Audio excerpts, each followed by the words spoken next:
Well, hello everyone, and congratulations on making this wonderful event happen. This is so fun. 2, 1.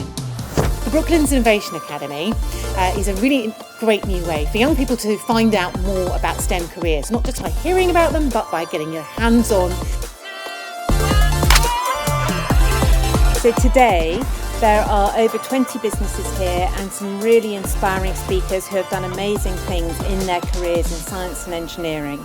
And they are here to share what they do, what they know, what their passions and enthusiasms are with 400 young people who are at the point in their lives where they're making a decision about what route to go with their education. Find your inner inspiration. The Science Summer School programme, of which this is an event and part of that programme, it's about the connections between education, technology, science, etc. To be happening here literally at Brooklands, with it's an amazing history in car manufacture and invention and aeroplanes, all that changed the world.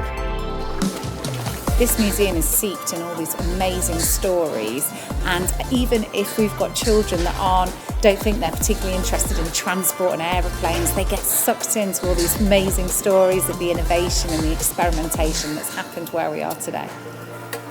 But how can we check a box? What do we usually check? So we're doing this because we want to connect up the amazing history of what happened here at Brooklands with the challenges that the world faces today and with the companies that are trying to solve those problems, so that young people can see how they could be part of that future.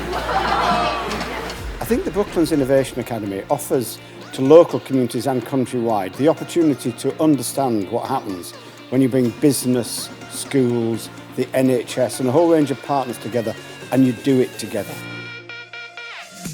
We've got so many things ahead of us that we need to try and solve, and by running these events, we allow children to be inspired about what they can achieve. So I had a flying scholarship from the Air Force when I was 16, and it meant I went solo in an aircraft before I could drive a car on my own. I went solo. It was great this afternoon being in the marquee, and I was standing up there on that stage and looking out across the audience, and there were sort of 10, 20 rows of young people there, and the diversity that I was looking at was brilliant. Not just boys, not just girls, but lots of different backgrounds. I've been here chatting away to some incredible people today, and I'm even more inspired about what I do. People doing exciting things, innovative things. Would you have any tips for anyone that wants to be an engineer at a younger age? I think that the values that we've been talking about today of resilience and creativity are ones that are really echoed in our schools. And also there's a whole opportunity around careers and the jobs in the future and preparing our students. With your solar panel in space, how will that be powered? So it will convert the solar energy. So it's receiving the solar energy. Because many of them are going to become entrepreneurs, many of them will become inventors, they'll run their own businesses and a whole range of stuff. And the clues to what that looks like are here in Brooklands that point us both into our history as a country, but also towards the future.